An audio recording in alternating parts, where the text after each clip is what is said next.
ハローマットです。ここは5番街のティファニーです。初めてニューヨークに旅行に来るとき、そのプランは3泊5日でしょうか、それとも4泊6日でしょうか。で、僕が初めてニューヨークに旅行できたとき、今から24年も前なんですけど、その時は確かね3泊5日でした。で、今日はニューヨークに初めて来る方のために僕は4泊6日のプランっていうのを考えてみました。で、旅行のテーマとしてはこの、ニューヨークの雰囲気、それから、文化っていうんですかね、そういうのが肌で感じることができるようなね、そんな内容にしたいと思います。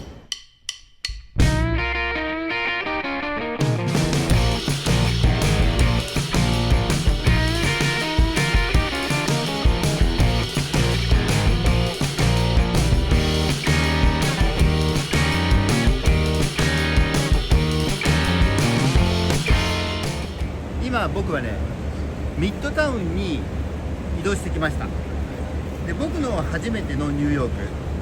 クは2001年だったんですね。で、その時は先輩に連れてきてもらって、で、ホテルはねパラマウントに泊まったので、もう少し南なんですね。なんですけど、今回のプランは初めてのニューヨークで、そしてツアーでね、どんな場所を選んで行くのが良いかっていう話なので、この界隈52なんですけど、このホテルをチェックしました。で、これはね、阪急交通社さんのウェブサイトをいろいろ見てると、このヒルトンガーデンイン、この場所がプライス的にも、それから場所的にも一番いいかなと思いました。で、やっぱり僕も普通に就職しましたから、就業してて海外旅行となるとできるだけ出費を抑えたいので、一番安いプランで一番ね、現実的なところに泊まりたいと思います。で、やっぱりね、阪急交通社さん安いですよね。で、日本からそうですね、11時ぐらいの便に乗って JFK に同じく11時ぐらいに着いて、でミッドタウンまで来て荷物を置くと、ちょっと準備して1時半ぐらいから歩き出す感じですかね。で、まずはやっぱりね、セントラルパーク行きたいと思います。で、どれぐらい近いかっていうのを歩きながらお話しします。で、このホテルを出たことにして、で、やっぱりね、初日ニューヨークに来たらセントラルパークだと思います。一番最初に行くのは迷わずセントラルパークで、ランチをねそこで買ったらどうかなと思います。このブラックアイアンバーガー、ホテルの斜め前なんですけど、ここねすごく人気なので、ここでハンバーガーをテイクアウトしてセントラルパークに向かうっていうのどうでしょう。お店の中で食べるよりもずっといいと思うんですね。で、今僕は54ストリートを西の方に歩いてます。で、そうするとすぐに8アベニューとの交差点ですね。54と8アベニューの交差点ですね。で、ここを右に曲がります。なので北の方に向かって歩いていきます。で、ここから、セントラルパークまでどれぐらい近いか。で、それまでの間に1日目のプランをお話ししたいと思います。で、まず、やっぱりフライトの疲れもあるんでね、気持ちをリフレッシュするっていう意味でもセントラルパークで54から4ブロック北に行くとセントラルパークなんですね。で1ブロックが道幅も入れるとだいたい50メーターぐらいです。だから200メーターぐらい歩くと思ってください。だから1ブロック南北が約50メートルで東西が250メートルちょいかな、道幅も入れると。なのでそれでざっくり計算してもらうのがいいと思います。で今57まで来ました。で57のを超えていきます。でセントラルパークの次が5番街ですよね。で5番街は、僕の動画でも何度か上げてるのでそちらを見ていただきながら、プラザホテルそれからバーグドルフのある辺りから南に向かって歩いていく感じだと思います。でもちろん、ティファニーもチェックして、あとアロとかね、あと最近人気のスキムとかで、もし時間があればラルフローレンのねカフェカーのところでコーヒー飲むのいいと思います。でロックフェラーセンターの地下におトイレあるんで、ここでおトイレも行くのがいいかなと。でおそらくそうこうしてるうちに、そうですね、もう4時は過ぎると思うんですね。ですからそこから左に曲がって、要は東の方に少しだけ移動して、やっぱりねマンハッタンの歴史もうその中心のグランセントラルステーションで、ここにはね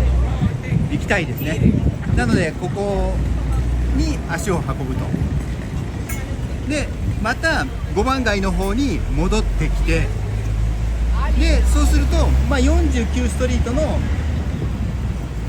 ロックフェラーセンターのとこに戻ってくる感じです。で初日のメインのイベントっていうと、このロックフェラーセンターのトップオブロック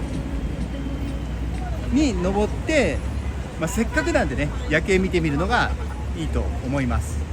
でもうねすぐそこにセントラルパークの入り口です。でロックフェラーセンタートップオブロック行った後はディナーなんですけど、でこの選択肢としてはサクッと行くならジョーズピザ、もう疲れてると思うんで買ってホテルで食べるっていうのもありですし、もし座ってねお食事する力が残ってたらやっぱりねサルディだと思います。なのでこういう感じでね1日目を終えるのがいいと思います。でホテルでそうですねピザ買って帰るならビールもね一緒に買うのがいいと思います。でニューヨークねIPA 美味しいのでぜひね地元のビールを買ってで1日目は終えたいですね。でもここがセントラルパークの入り口で、ここから入っていきます。なのでこれが1日目のプランです。2日目のプランをお話しします。ここはねブリーカーストリートのステーションなんですけど、2日目のメインは双方なんですけど、朝はちょっとね頑張って早起きしてアッパーイーストサイドからがいいと思います。で一番最初に向かう場所っていうのは、パンケーキでも有名なんですけど、レキシントンキャンディショップってご存知です？自家製のコーラを出すお店で、これがね本当に美味しいんですよね。なので、8時からやってるので、できるだけ早く行って、で朝食を食べて、でメトロポリタン美術館がいいと思います。で10時に開館なので、そうするとレキシントンキャンディーショップは8時半ぐらいでもいいかもしれないですね。ですから午前中をアッパーイーストサイドで過ごすと。でメットはね、本当にちゃんと見出すと1日かかっちゃうんでもったいないんですけど、それでも有名なのだけ見て、そして午後からこの双方に来るのがいいと思います。ですからおそらくね、そうだな、40分ぐらい移動したとして2時ぐらいにはね、この双方に着くのがいいと思います。でも双方見どころ満載なので、ここでたくさんのね、いい写真撮ったり動画撮ったりして、で過ごして、それからウエストビレッジに歩いていくのがいいと思います。でウエストビレッジも素晴らしい街なので、コーヒープレイスも多いし、あとベーグル、レオンズベーグルってあるんですけど、そこもねちょっと入れときますけど、絶対行った方がいいですね。そしてウエストビレッジでそうだな、7時ぐらいまで過ごして、ちょうど7時にジャズクラブを予約するのがいいと思います。でそのジャズクラブっていうのは、一番有名なね、ヴィレッジヴァンガードでもいいし、あとねスモールジャズクラブ、早い日のねスタートがあるんで、これも地元感満載なんでね、ぜひどちらかに2時間ぐらいですから9時ぐらいまでですかね、行ってみてはどうかと思います。でその帰りには僕がおすすめする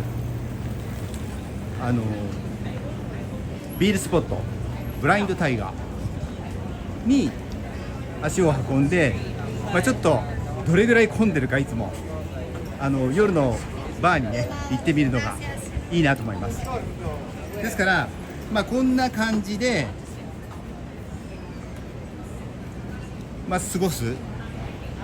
でちょっと小腹がすくとかね、あると思います。だからそれはウエストビレッジのジョーズピザ、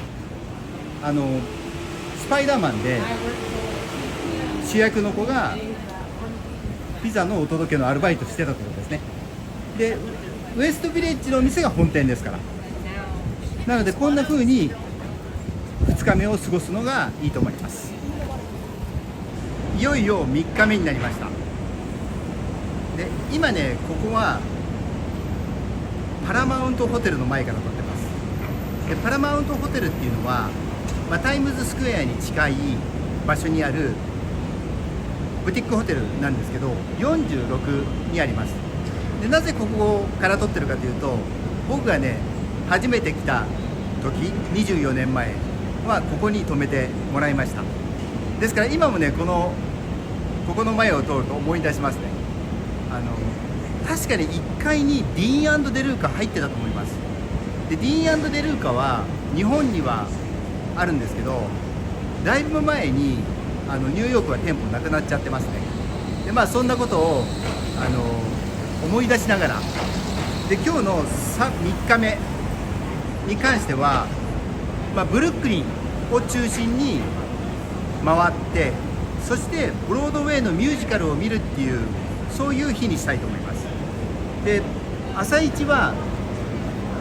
迷ったんですけど、やっぱり自由の女神に行くべきか、でも朝一でゼイバーズっていうのもありますからね、アッパーウエストサイドの。だから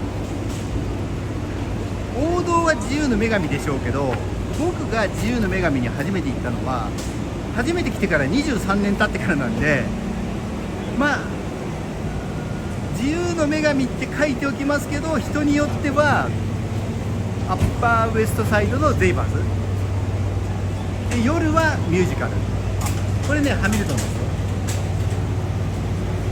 もう並んでますね。一押しは変わらず MJ なんですけど、ハミルトンいいと思います。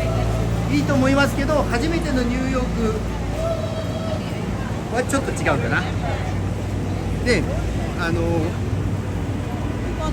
ここをちょっと歩きながら MJ が上映されてるニール・サイモンシアターまで歩きながらお話ししたいと思いますけど、朝一自由の女神か、できればアッパーウエストサイドのゼーバーズに行ってちょっとカルチャーを感じてほしいと思ってます。でその後、ブルックリンブリッジ距離ありますけど歩いて渡るっていうのはいいと思います。天気次第かもしれませんけど、でそうするとそうですね、1時間ぐらいかけて、渡って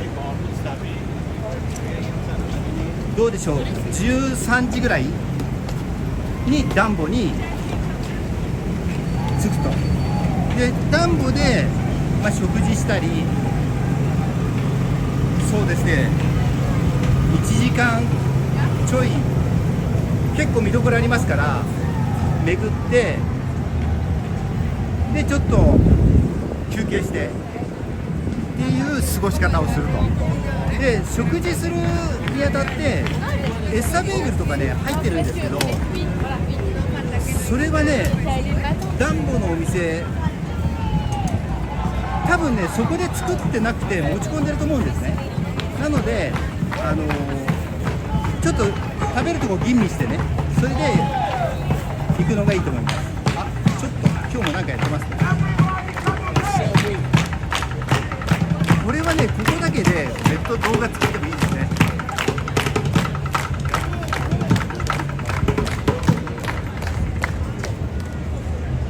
なかなかね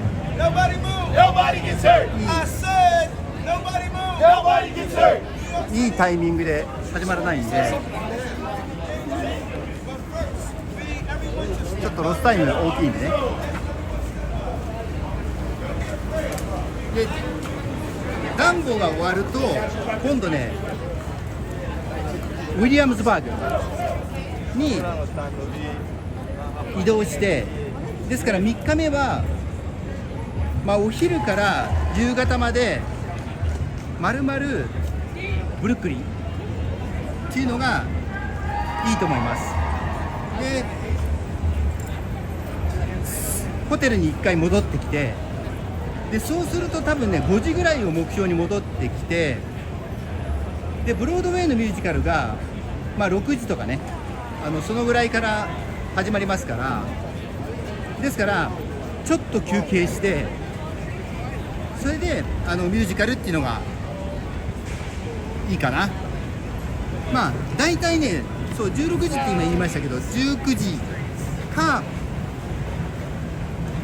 20時スタートかな、そのぐらいもあるのでちょっと休憩して、もしくは食事してから軽いものでねっていうのもありだと思います。だからこ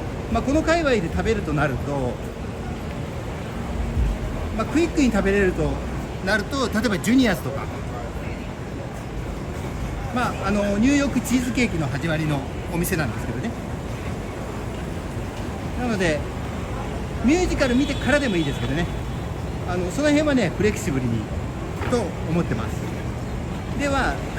一度切ってニール・サイモンシアターまで行きたいと思います。今49か49で左にシカゴですね。シカゴもいいんですけど、シカゴ第2位かな、僕の勝手に選ぶブロードウェイのミュージカル、今も2位です。だから MJ がなければ実質1位だと思います。でもう少しなんで、もうマイケル・ジャクソンのねフラッグ立ってますよね。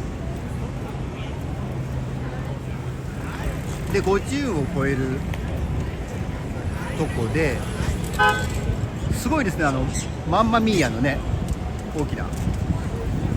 サインが出てますけど、やっぱり知ってるのは見ても分かりやすいですよね。ちょっとね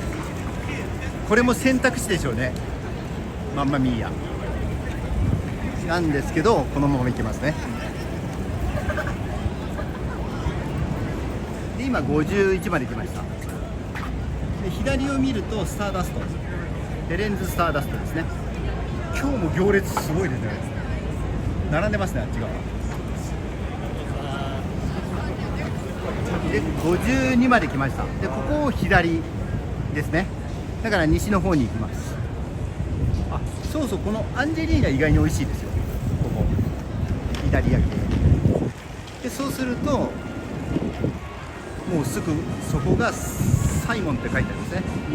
ニール・サイモンシアターですから、3日目、まあ体調を整えて、でこう万全のねコンディションで行きたいと思います。これがニール・サイモンシアターですね、 MJ。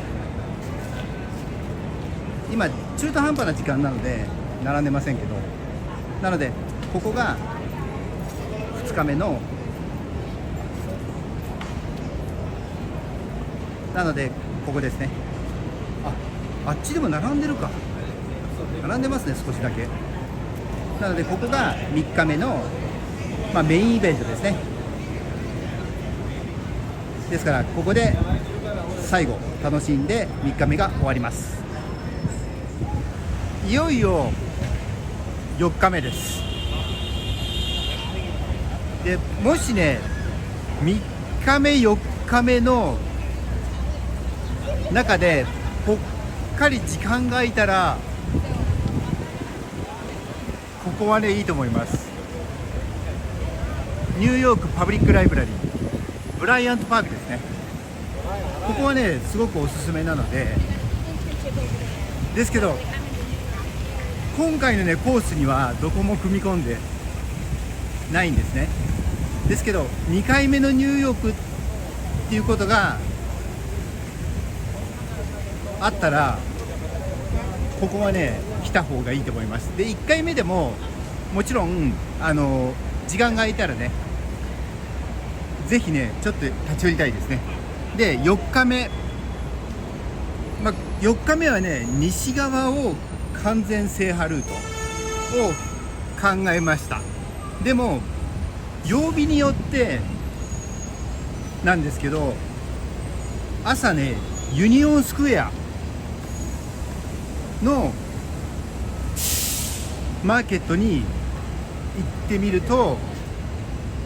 多分ねこのニューヨークの雰囲気っ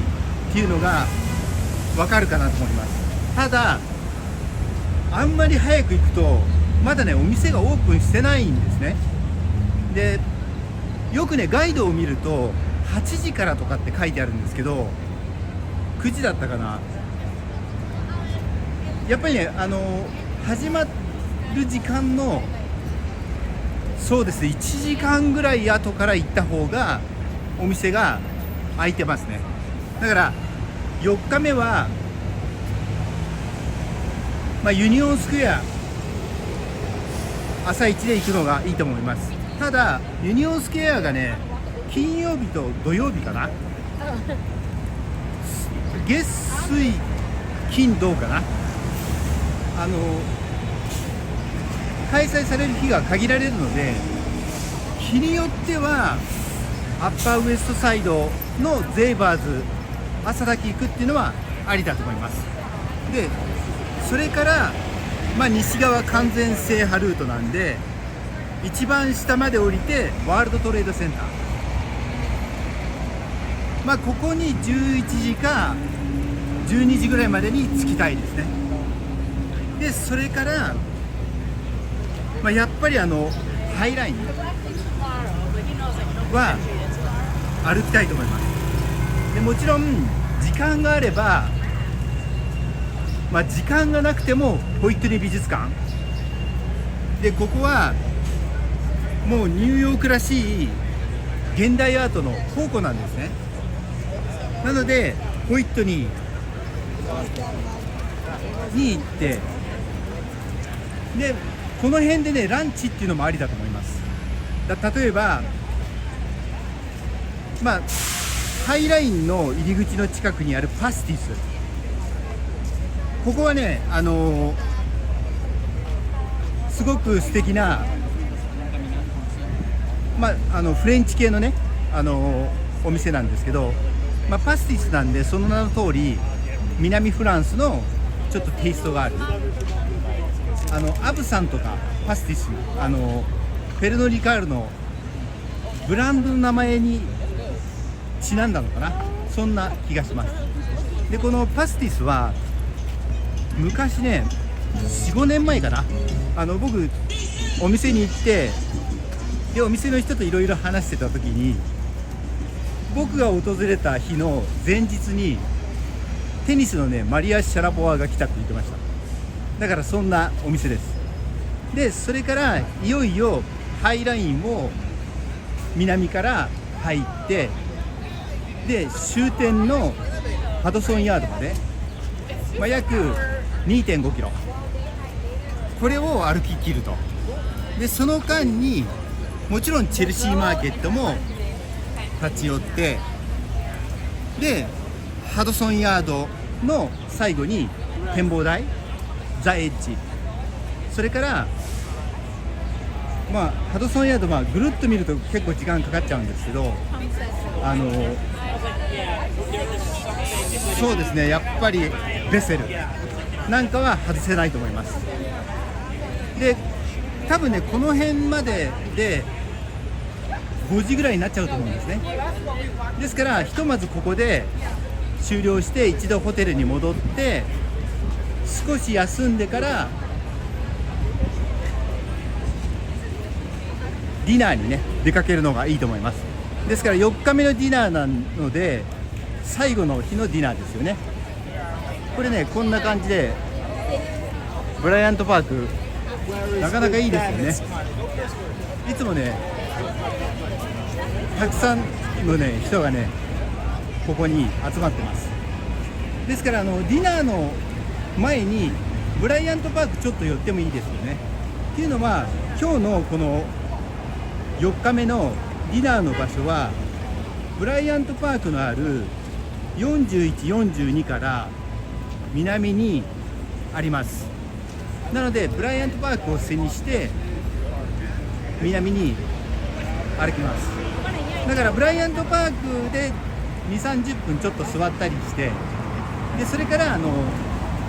ィナーに行くか、逆にディナー終わってからブライアントパーク来て、夜も綺麗ですからね。ですからニューヨークの人たちの過ごし方をちょっと感じるっていうのがいいと思います。ですからこれからちょっと数ブロック、4ブロックかな、南に歩いていきます。一度切ります。今ブライアントパークを背にして約ね200メーターぐらいですかね、4ブロックなんで、1ブロックストリートも入れて50メーターとして計算すると、でそうすると W36 ですね。でここが6アベニューと36の交差点で、この交差点のすぐ左側に今日のディナーのおすすめがあります。でそれはここですね。このブルーのフラッグが並んでいるところ、キーンズステーキハウスです。でキーンズステーキハウスは、有名なステーキハウスっていうとウォルフギャング、ピーター・ルーガー、あとベンジャミン、そしてこのキーンズだと思います。ただこのキーンズ以外の3つとも東京にお店があります。なのでやっぱりねニューヨークでしか食べれないとなるとキーンズになるので、キーンズがいいのと、中に入るとすごくねトラディショナルでパイプが飾ってあったり雰囲気抜群なんですね。なのでここが4日目の最後の晩餐、反省会も含めてあそこ良かったよねとかまた来たいねとかそういうことを語りながら食事するのがいいと思います。で8時か、8時ぐらいに予約してね、で食事終わってさっきのブライアントパークで10分ぐらい座ってもいいと思います。ちょっとお店の前まで行きますね。すごくね雰囲気いいんですよ。こ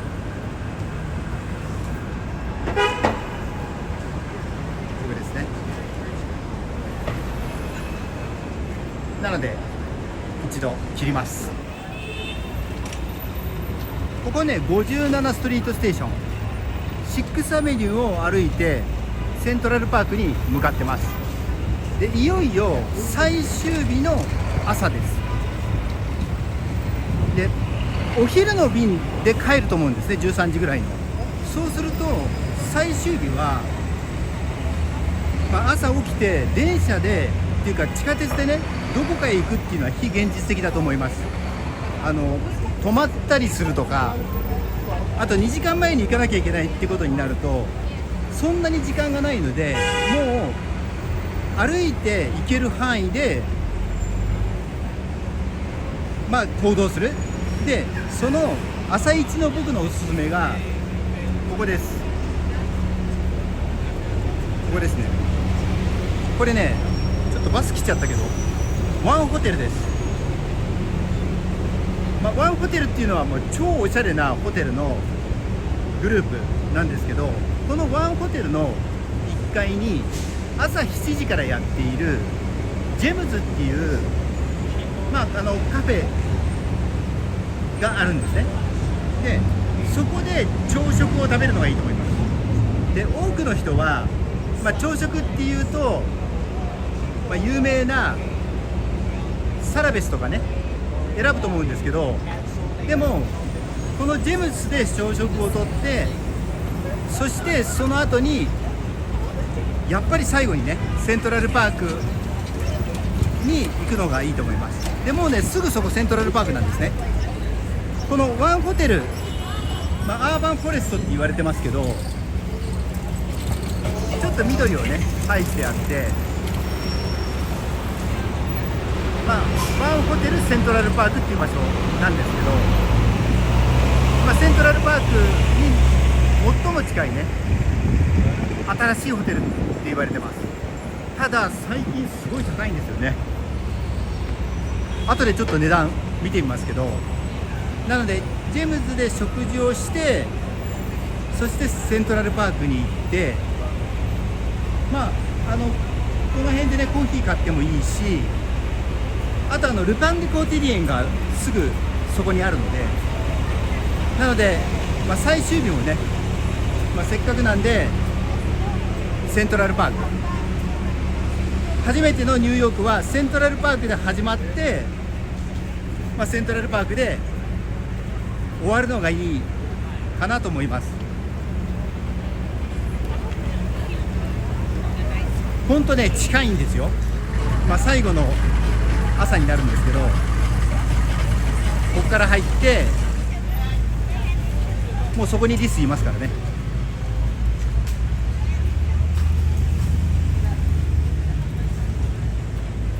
なのでこんな感じのプランがいいと思います。ですから初めてのニューヨーク4泊6日こんな感じでご紹介しました。で僕のチャンネルでは詳しいニューヨークのガイドを作りたいと思ってます。でもし面白いと思ってくださったらぜひチャンネル登録もお願いします。では失礼します。